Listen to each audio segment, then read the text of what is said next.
Hello guys, welcome to my YouTube channel smart C classes. मैं Vipin sir आप लोगों का एक बार फिर से अपने इस चैनल पर धन्यवाद करता हूं। जैसा कि आपको पता है कि हमारा चैनल आपको per day physics, chemistry, biology लगभग सभी जो भी आपके इंटरमीडिएट के सब्जेक्ट हैं सारे सब्जेक्ट के वीडियो को प्रोवाइड करता है, ताकि आप घर पे रह करके एक बेहतर तरीके से अपने आने वाले 2022 के बोर्ड एग्ज़ाम की तैयारी कर सकें। ठीक है, तो आपको सब पता है, ज़्यादा कुछ बताना नहीं है।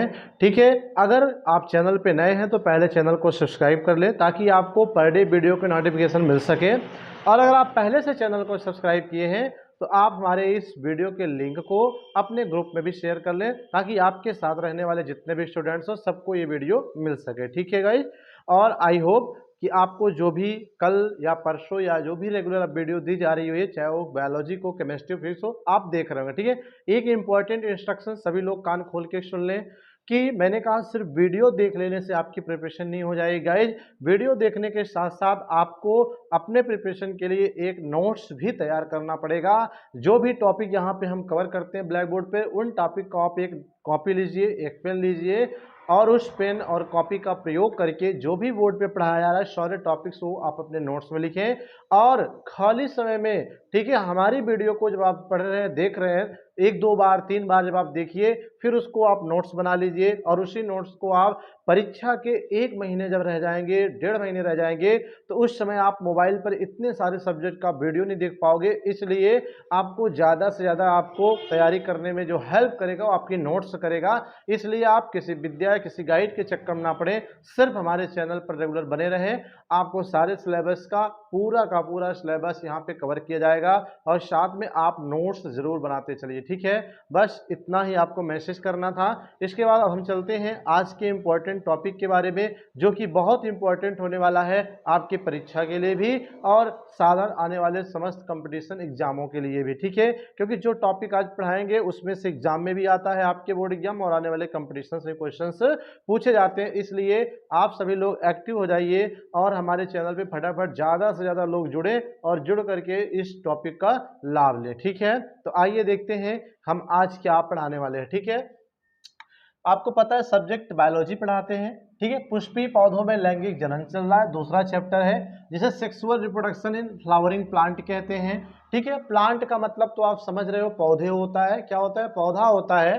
अब पौधों को पुष्प के आधार पे दो भागों में बांटा गया, एक जिसमें पुष्प लगते हैं उन्हें फ्लावरिंग प्लांट कहते हैं, फेनरोगैमिया, और जिसमें पुष्प नहीं लगते हैं अपुष्पीय पौधे कहते हैं, अर्थात क्रिप्टोगैमिया कहते हैं। ठीक है, तो जो फेनरोगैमिया अर्थात फ्लावर वाले प्लांट हैं, उसी प्लांट के बारे में इस पार्ट में पूरा सब कुछ पढ़ना है। ठीक है, तो कल मैंने आपको बीजांड के बारे में, मादा युग्मोद्भिद के बारे में, भ्रूणकोश के बारे में बताया था।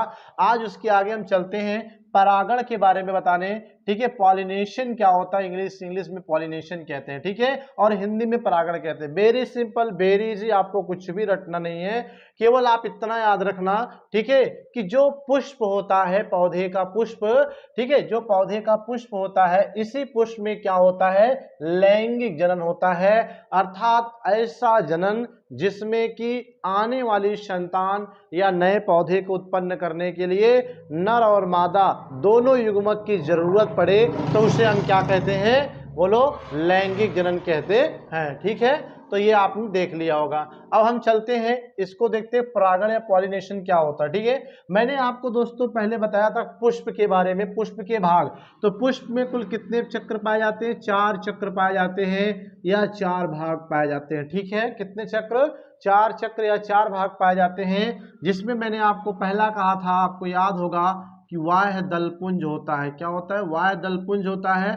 और दूसरा आपका दल या दलपुंज होता है, और जो तीसरा होता है ये पुमंग होता है, और चौथा जो होता है ये जायांग होता है। ठीक है, तो कुल मिलाकर के पुष्प में इस तरह से 4 चक्र होते हैं। पहला कैलिक्स, कोरोला, एंड्रोशियम, गाइनोशियम, अर्थात वाह्य दलपुंज, दलपुंज, पुमंग और जायांग, ये 4 प्रकार के चक्र या भाग किसी भी पुष्प में पाए जाते हैं। ठीक है, लेकिन उन पुष्पों में इन 2 पुष्पों को सहायक चक्र के रूप में जानते हैं। ठीक है, सहायक चक्र का मतलब ये जनन नहीं करते हैं, बल्कि ये भाग जनन में सहायता कराते हैं। ठीक है, और जो पुमंग और जायांग है यही आवश्यक चक्र है। ठीक है, इन चक्रों का पुष्प में रहना बहुत जरूरी है, क्योंकि लैंगिक जनन वही होता है जहां पे पुमंग और जायांग होता है। पुमंग का मतलब होता है नर जननांग, आप कह सकते हो नर के जनन वाला अंग, और जायांग को आप कह सकते हो मादा जननांग कह सकते हो। ठीक है, बोलो पुमंग को क्या कहेंगे? पुमंग मीन्स क्या होता है? नर वाला पार्ट, और जायांग का मतलब फीमेल वाला पार्ट। ठीक है, रिप्रोडक्टिव पार्ट, ये हो गया। तो अब आपको लैंगिक जनन कहाँ होता है? जहां नर और मादा होते हैं। तो नर और मादा इसमें और इसको कह रहे हैं, इसका मतलब यही दोनों मेन भाग है, इसलिए इसे आवश्यक चक्र कहते हैं।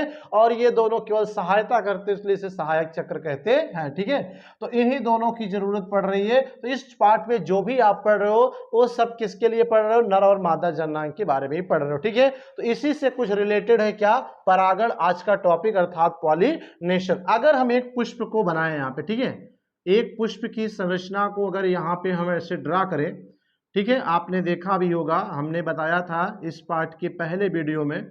तो ये आप देख रहे हो, ये पुष्प हो गया, और ये इस तरह से ऐसे ही क्या होते हैं, संरचना होती है ये। ठीक है, ऐसे ही मान लीजिए है। ठीक, ये सपोज करिए कोई फ्लावर है, पुष्प है। इस पुष्प में वाह्य दल पुंज, ये हो गया वाह्य दल पुंज, ठीक है, और ये दल पुंज हो गया। उसके बाद ये वाला जो पार्ट है पूरा, ये वाला और ये वाला पार्ट, यही पुमंग है। और ये वाला जो पार्ट है आपका, यहां से लेके यहां तक का वाला पूरा पार्ट, ये जायांग होता है। ठीक है, क्या होता है? जायांग होता है। समझ में आई बात? तो अब क्या होता है, ध्यान दीजिए, ये जो पुमंग है नर जननांग, इस यहां से लेकर यहां तक, तो इसमें ये जो आपको ये दिख रहा है, ये संरचना दिख रही है, इसको परागकोश कहते हैं। क्या कहते हैं? परागकोश कहते हैं। और इसी के अंदर ऐसे छोटे छोटे क्या होते हैं, कण भरे होते हैं, जिन्हें हम परागकण कहते हैं। ठीक है, इस डब्बे को परागकोश कहते हैं, और इसके अंदर जो छोटा सा कण भरा है उसे परागकण कहते हैं, पॉलिन ग्रेन। ठीक है, तो ये क्या है, कौन सा कण है भैया? परागकण होता है। ठीक है, और जब पुष्प खिलता है, जब फ्लावरिंग होता है, ठीक है, तो उसी समय में ये परागकोश परिपक्व हो जाता है, जिसके कारण इसके अंदर जो परागकण है वो भी परिपक्व हो जाते हैं। तो एक समय बाद ये परागकोश क्या होता है, ऐसे फट जाता है। ठीक है, जब फटेगा तो इसके अंदर का कण, स्वाभाविक सी बात है, बाहर निकलेगा, और बाहर निकल करके कहाँ जाएगा? भाई ये क्या है, परागकण किसका भाग है? पुमंग का। तो पुमंग वाला पार्ट कहाँ पे जाता है भैया? किससे मिलता है? मादा वाले पार्ट से मिलता है। तो ये मादा वाला ये पार्ट है, तो ये परागकण यहां से निकलेगा और यहाँ पे आएगा मादा, अर्थात जायांग के इस भाग पर। तो इस भाग को क्या कहते हैं? वर्तिकाग्र कहते हैं। क्या कहते हैं? वर्तिकाग्र कहते हैं। तो अब परिभाषा, परागकण क्या है, परागण की परिभाषा यहीं से निकल गई। किसका? ध्यान देना, एक चीज याद रखना, दो चीज होता है, एक परागण होता है और एक परागकण होता है। ठीक है, एक परागण होता है और एक परागकण, दोनों में अंतर है, ध्यान देना। ये परागण है, पॉलिनेशन, और ये परागकण है, ये कण है। ठीक है, जो इस परागकोश के अंदर छोटी छोटी संरचना के रूप में पाया जा रहा है। लेकिन परागण एक क्रिया है, परागकण पदार्थ है और ये क्रिया है, अंतर है, दोनों में डिफरेंस है। तो इसी परागकण का, ये इस परागकण का कहां से? पुमंग के परागकोश से होकर निकल करके कहां पर जा रहा है? जायांग के वर्तिकाग्र पर जा रहा है। तो इस परागकण का सीधा सीधा बोले तो इस परागकण का वर्तिकाग्र पर जाना, कहां पे? इस परागकण का वर्तिकाग्र पर जाना ही क्या कहलाता है? परागण कहलाता है। समझ में आई बात कि नहीं? तो कुछ नहीं रटना है, सिंपल सा माइंड में आप रखिए अपने दिमाग में कि परागकण का वर्तिकाग्र पर जाना। वर्तिकाग्र किसका भाग हुआ? जायांग का भाग होता है, अर्थात फीमेल, मादा जननांग का भाग होता है। ठीक है, तो प्रत्येक पुष्प में यही होता है कि जो परागकण होता है, जब वो परागकोश फटता है ना, तो परागकण निकल कर कहां जाता है? वर्तिकाग्र पे जाता है। तो इसका यहां जाना ही क्या कहलाता है? परागण कहलाता है, अर्थात पॉलिनेशन कहलाता है। ठीक है, समझ में आ गई होगी बात। अब इसे लिखा कैसे जाए, तो ये चीजें यहाँ पे हम देखेंगे कि इसे कैसे लिखते हैं। ठीक है, तो इसे अब हम थोड़ा सा हटा देते हैं, इसका काम खत्म हो गया, तो ये इसे यहाँ पे हटाना पड़ेगा हमें। तो सभी लोग आई होप कि फिगर के माध्यम से ये बातें समझ में आ गई होंगी। तो अब हम इसको डिफाइन कैसे करेंगे, how to write your notes, कैसे इसे अपने नोट्स में हम लिखेंगे, इन बातों को भी हम यहाँ पे चल रहे हैं देखने। ठीक है, तो ये आपका हो गया। तो यहाँ पे लिखेंगे हम कि किसी पुष्प के, भाई ये क्रिया कहाँ हो रही? पुष्प में, तो हम लिखेंगे ही किसी पुष्प के, ठीक है, परागकण का ठीक है, पराग कण का, किसी पुष्प के पराग कण का वर्तिकाग्र पर, कहाँ जाता है भैया परागकण? हमेशा वर्तिकाग्र, जिसको स्टिग्मा कहते हैं। क्या कहते हैं? स्टिग्मा। वर्तिकाग्र पर विभिन्न माध्यम द्वारा, ठीक है, विभिन्न माध्यम या स्वतः, स्वतः, ठीक है, जाना ही परागण कहलाता। ठीक है, क्या कहलाता है?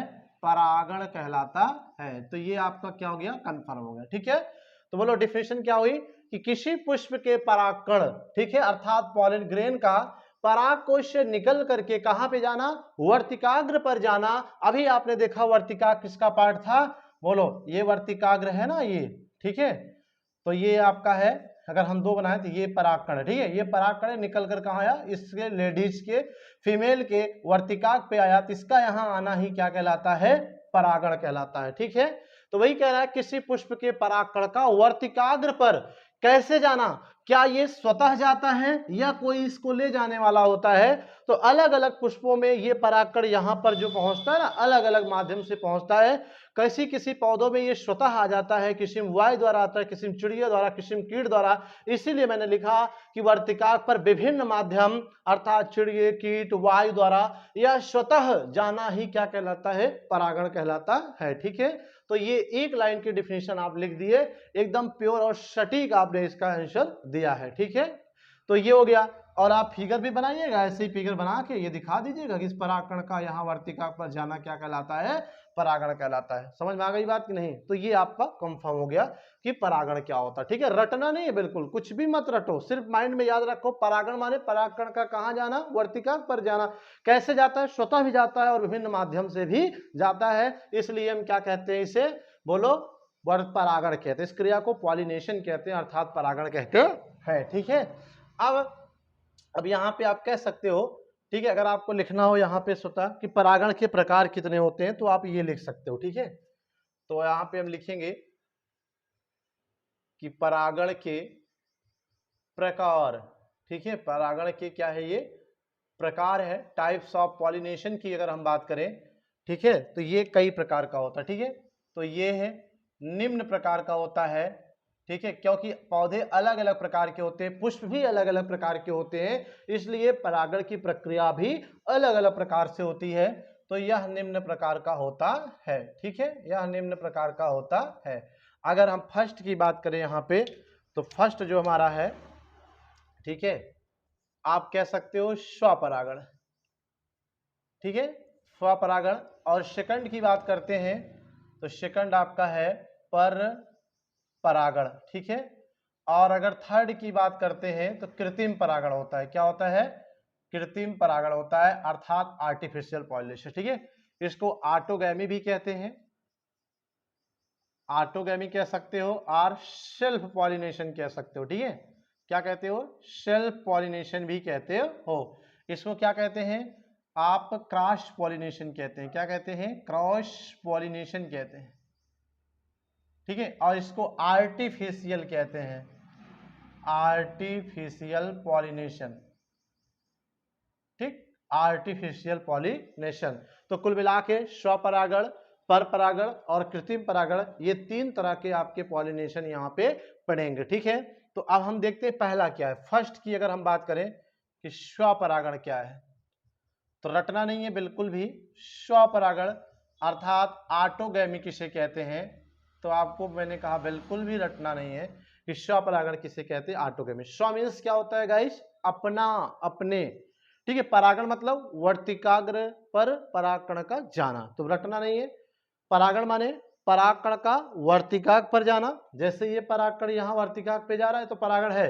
स्व माने अपने, अर्थात जब कोई परागकण, ये परागकण है तो ये परागकण इस अपने वाले ही जायांक, ये देखिए ये दोनों क्या है? एक ही पुष्प के भाग हैं। ठीक है, तो जब एक ही पुष्प का परागकण उसी अपने ही पुष्प वाले, ठीक है, इस जायांक के वर्तिकाग्र पर जाए, ठीक है, स्वतः जाए, तो ये क्या है? स्वपरागण होता है। ठीक है, क्या होता है? स्वपरागण होता है। या यहाँ पे एक और कंडीशन है, जैसे समझने का प्रयास करिएगा। जैसे हम बना रहे हैं, मान लीजिए, तो अब इसे आप यहाँ पे देख सकते हो। ठीक है, ऐसे ही मान लीजिए है ये, ठीक है। सपोज करिए आपने सरसों का पेड़ देखा होगा, सरसों का जो पौधा होता है देखा है ना, उसमें देखिए एक ही पौधे में अलग अलग शाखाओं पे बहुत सारे फूल लगे। ऐसा नहीं है कि सरसों के पौधे में एक पौधे में एक ही पुष्प लगता है, ऐसा नहीं है। एक ही पौधे में क्या है, कई पुष्प लगते हैं, इस पर भी, इस पर भी, इस पर भी, इस पर भी, ठीक है। तो अगर मान लीजिए ये यहाँ पे पुष्प लगा, सपोज करिए यहाँ पे ये पुष्प क्या हो गया, ऐसे ही ये लगा, और ये परागकण जो है यहाँ पे इसी पुष्प के वर्तिकाग्र पर आए तो ये स्वपरागण है। लेकिन अगर मान लीजिए ये साइड में भी एक पुष्प यहाँ पे ऐसे ही मान लीजिए आपका है, ठीक है, ये ऐसे ही है, तो मान लीजिए इसका परागकण, ठीक है, इसका परागकण इसके वर्तिकाग्र पे जा रहा है इसी पुष्प के, तब भी स्वपरागण है। और कभी कभी क्या होता है, ये परागकण जो फटता परागकोश इस पे ना जाके अगर ये इस वाले पे, अपने नीचे वाले इस पर आ गया, ये दूसरे पुष्प के वर्तिकाग्र पर आ गया, तब भी ये क्या होता है, परागकण होता है, ठीक है, सॉरी स्वपरागण होता है, ठीक है, क्या होता है, स्वपरागण। तो इसमें दो कंडीशन है, क्या हो रहा है कि जब कोई परागकण अपने ही पुष्प के वर्तिकाग्र पर जाए, या ठीक है परागकण अपने पुष्प के वर्तिकाग्र पे ना जाके उसी पौधे के किसी दूसरे पुष्प के वर्तिकाग्र पर चला जाता है, तो ये भी क्या कहते हैं, ये भी आपका स्वपरागण कहलाएगा। और ये यहां आ रहा है तब भी ये क्या कहलाएगा, स्वपरागण। दो कंडीशन है, दोनों याद रखिएगा, ये सब रटने वाली चीज नहीं है, केवल समझने वाली चीजें हैं। अगर ये एक बार समझ में आ गई तो पेपर में आप लिख के चले आओगे, कुछ करना नहीं होगा, ठीक है। तो क्या है, बोलो, स्वपरागण। स्वपरागण कैसे, दो कंडीशन बन रही है कि जब कोई परागकण अपने ही पुष्प के वर्तिकाग्र पर चला जाए, जैसे ये एक ही पुष्प में नर मादा है, तो इसी पुष्प का परागकण इसी पुष्प के वर्तिकाग्र पे जा रहा है, तब भी ये क्या है, स्वपरागण। लेकिन अगर यही अपने पुष्प वाले पे ना जाए, बल्कि उसी पेड़वा पे जो लगा हुआ एक दूसरा फूल है उसके वाले वर्तिकाग्र पे जा रहा है, तब भी ये क्या होगा, स्वपरागण। कहने का मतलब यहाँ पुष्प चेंज हो जा रहा है, परागण में क्या हो रहा है, वर्तिकाग्र चेंज हो जा रहा है, लेकिन पौधा तो नहीं चेंज हो रहा है। ऐसा तो नहीं इस पुष्प का परागकण निकल के किसी दूसरे पौधे पे जा रहा है, पौधे पे नहीं जा रहा बल्कि दूसरे पुष्प पे जा रहा है। और वो दोनों पुष्प क्या है, एक ही पेड़ पे लगे, एक ही पौधे पे। यानी स्वपरागण में परागण के लिए कितने पौधे काम आते हैं, सिर्फ एक ही पौधे काम आते हैं। और पुष्प, पुष्प एक भी हो सकता है, दो भी हो सकता है, लेकिन पौधा तो एक ही रहेगा, ये बात ध्यान दीजिए। तो हम यहाँ पे अगर इसकी डिफिनेशन लिखना चाहे तो क्या लिखेंगे, तो अब इस तरह से हम यहाँ पे, आप देखिएगा इसको थोड़ा सा हटा देते हैं, यहाँ पे इसका काम खत्म हो गया है। तो अब आप देखिएगा स्वपरागण क्या होता है, क्या लिखोगे इसमें, ठीक है। यहाँ पे लिखेंगे कि जब किसी पुष्प का परागकण, ठीक है, जब किसी पुष्प का परागकण, ठीक है, उसी पुष्प के, उसी पुष्प के वर्तिकाग्र पर जाए, या उसी पौधे के, ठीक है, उसी पौधे के किसी, उसी पौधे के किसी दूसरे पुष्प के वर्तिकाग्र पर जाता है, स्टिग्मा पर, ठीक है, वर्तिकाग्र पर पहुंचता है या जाता है, कह सकते हो पहुंचता है, तो इसे, इसे ही क्या कहते हैं, स्वपरागण कहते हैं। क्या कहते हैं, स्वपरागण कहते हैं, ठीक है। तथा ऐसे पुष्पों को, ऐसे पुष्पों को स्वपरागित पुष्प कहते हैं। क्या कहते हैं, स्वपरागित पुष्प कहते हैं, ठीक है। तो क्या लिखा आपने कि जब किसी पुष्प का परागकण, ठीक है, उसी पुष्प के वर्तिकाग्र पर जाए, या उसी पौधे के किसी दूसरे पुष्प के वर्तिकाग्र पर पहुंच जाता है, तो इसे हम क्या कहते हैं भैया, स्वपरागण कहते हैं। और ऐसे पुष्पों को स्वपरागित पुष्प कहते हैं, ऑटोगैमी फ्लावर कहते हैं, ठीक है। यहां पे जो याद रखने वाली बात है कि पौधा नहीं चेंज हो रहा है, पौधा वही है, पुष्प चेंज हो सकता है लेकिन पौधा चेंज नहीं हो सकता है। तो ये आपका हो गया स्वपरागण, ठीक है। अब यहाँ पे अगर हम बात करें एग्जाम्पल की कुछ, तो आप देख सकते हैं कि यहाँ पे आप लिख सकते हो, जैसे कि अगर बात की जाए तो जैसे खट्टी बूटी पौधा है, कनकौआ ये भी क्या है आपका प्लांट है। ये जो खट्टी बूटी है, कनकौआ है, ये क्या है, प्लांट है, पौधा है, ठीक है। पीली कटेली, पीली कटेली आदि पौधे में, ठीक है, आदि पौधे में। ठीक है, तो इन पौधों में क्या होता है, प्रायः स्वपरागण होता है, अर्थात इन पौधों में जब पुष्प लगते हैं तो उनके परागकण स्वतः अपने ही पुष्प के वर्तिकाग्र पर या उसी पौधे के किसी दूसरे पुष्प के वर्तिकाग्र पर जाते हैं, प्लांट नहीं चेंज होगा। ये कॉन्सेप्ट यहाँ पे याद रखिएगा। ठीक है, तो इसे हम क्या कहते हैं, स्वपरागण कहते हैं गाइस। ठीक है, क्या कहते हैं, स्वपरागण कहते हैं। अब अगर आपसे पूछा जाए कि स्वपरागण से क्या लाभ है, क्या हानि है, अगर इस तरह का परागण किसी प्लांट में हो रहा है, किसी पुष्प में हो रहा है, उससे लाभ क्या होंगे, उससे हानि क्या होंगे, तो इनको भी आपको यहाँ पे लिखना पड़ेगा। क्योंकि पेपर में जब क्वेश्चंस बनेगा तो सिर्फ ये नहीं बनेगा कि स्वपरागण क्या होता है। ठीक है, या तो क्वेश्चन बनेगा कि परागण क्या होता है, इसके विभिन्न प्रकार को बताइए, तो ये लॉन्ग में बनेगा। ठीक है, अगर लॉन्ग में नहीं तो उससे छोटा क्वेश्चन बनेगा लघु उत्तरी में, तो ऐसे ही पूछ सकता है पार्टिकुलर कि स्वपरागण क्या है, इसके लाभ और हानियों के बारे में बताइए। ठीक है, तो अब हम देखेंगे स्वपरागण के क्या लाभ होते हैं। ठीक है, अब उसको देखने चल रहे हैं। तो यहाँ पे हेडिंग हम आपको डाल रहे हैं कि स्वपरागण के लाभ। ठीक है, तो सबसे पहली चीज की एक लाइन कि इसके निम्नलिखित लाभ होते हैं। ठीक है, there are so many of advantage of autogamy. ठीक है, इसके बहुत लाभ होते हैं या निम्नलिखित लाभ होते हैं। क्या क्या लाभ है, तो आप यहाँ लिख सकते हो। पहली चीज तो आप देख रहे हो कि स्वपरागण में क्या हो रहा है, परागकण को अपने वर्तिकाग्र पर जाने के लिए किसी कीट की, किसी भौरे की, किसी चिड़िया की, किसी व्यक्ति की जरूरत नहीं पड़ रही है।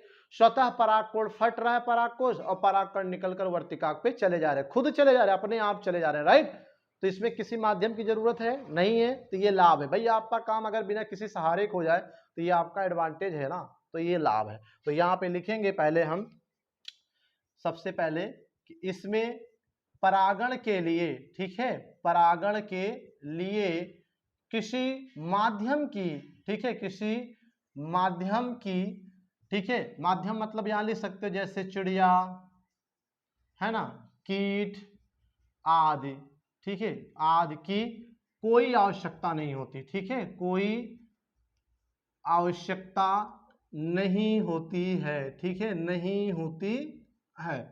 समझ में आया कि स्वपरागण करने के लिए किसी माध्यम जैसे चीट, चिड़िया या अन्य की आवश्यकता नहीं होती। ये फर्स्ट एडवांटेज है ऑटोगैमी का। ठीक है, और अगर हम सेकंड की बात करें यहां दूसरे की, तो जो इसका लाभ है, इसमें पौधों को, ठीक है, पौधों को सुगंध,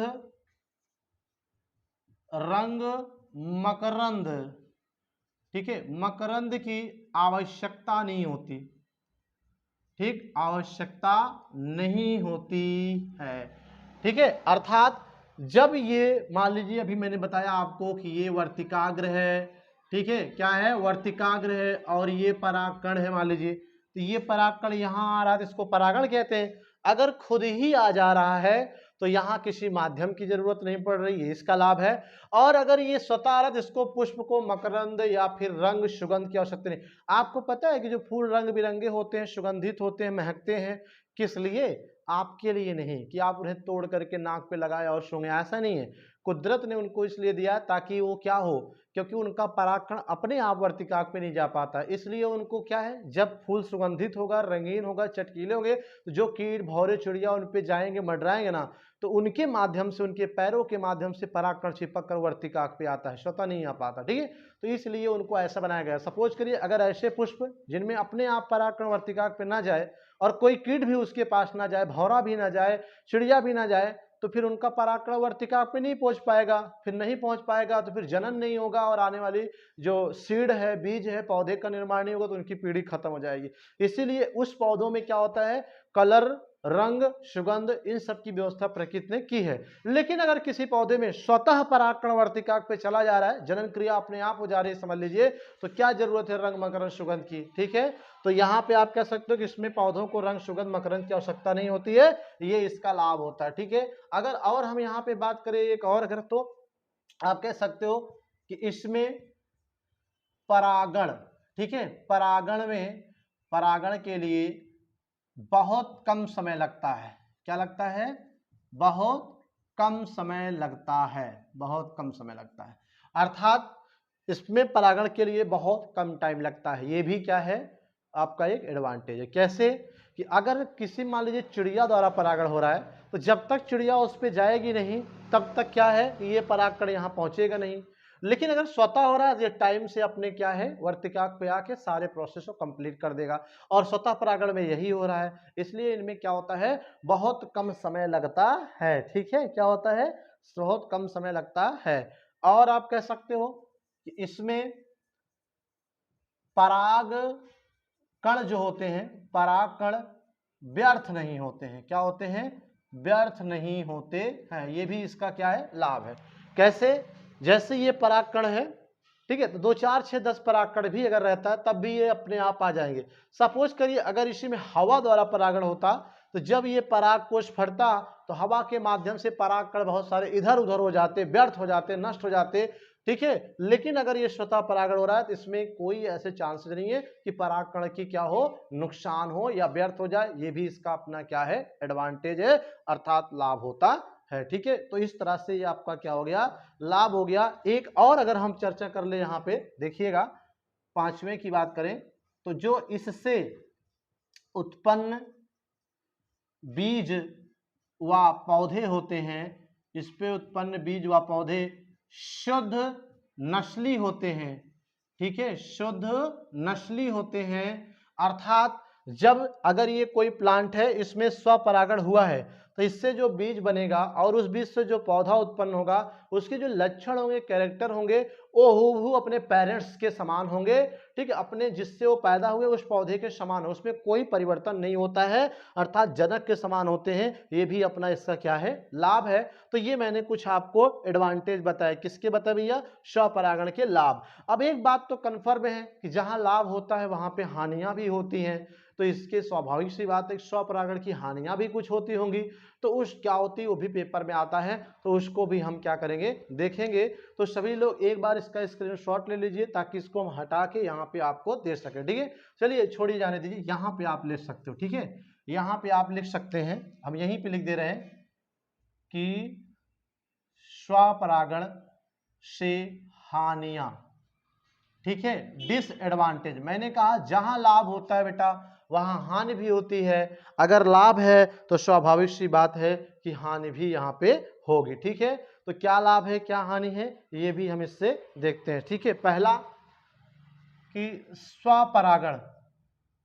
ठीक है, स्वपरागण से उत्पन्न ठीक है बीज व जो पौधे होते हैं पौधे प्रायः हल्के व कमजोर होते हैं। क्या होते हैं हल्के व कमजोर होते हैं। ठीक है, अर्थात स्वपरागण जब होता है उससे जो बीज बनेगा उससे जो पौधे बनेंगे ना वो क्या होते हैं हल्के और कमजोर होते हैं। ठीक है, ये हो गया फर्स्ट वाला।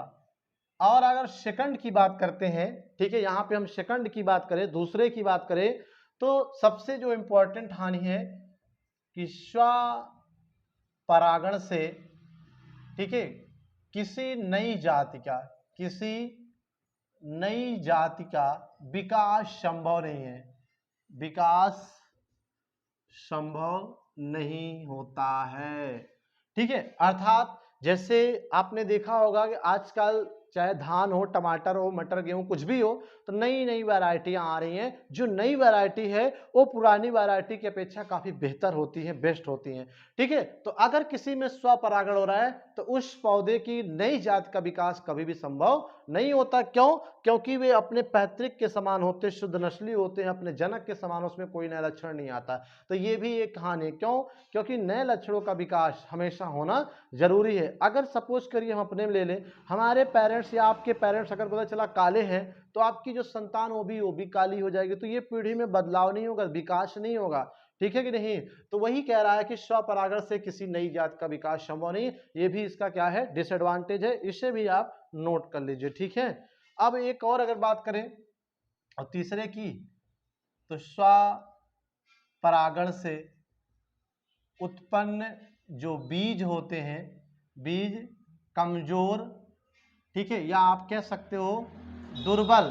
ठीक है, दुर्बल व संख्या में कम होते हैं। क्या होते हैं? संख्या में कम होते हैं। समझ में आ गई बात कि नहीं? तो इस तरह से स्वपरागण में ये कुछ हानियां हैं कि स्वपरागण से जो बीज बनेगा वो दुर्बल होगा, कमजोर होगा और उस संख्या में क्या होते हैं, कम भी होते हैं। ठीक है, तो ये इस तरह से आज के इस वीडियो में हमने आपको परागण पढ़ाया, पॉलिनेशन बढ़ाया, पॉलिनेशन के प्रकार पढ़ाया, प्रकारों में स्वपरागण, परपरागण, कृत्रिम परागण 3 पढ़ने हैं, जिसमें आज के इस वीडियो में सिर्फ और सिर्फ स्वपरागण को हमने क्लियर किया और इसके लाभ और इसके हानियों के बारे में भी हमने बताया। ठीक है, तो इस तरह से आज का यह वीडियो इतना ही। अब मिलते हैं कल के नेक्स्ट वीडियो में नए टॉपिक के साथ। ठीक है, तब तक के लिए अलविदा।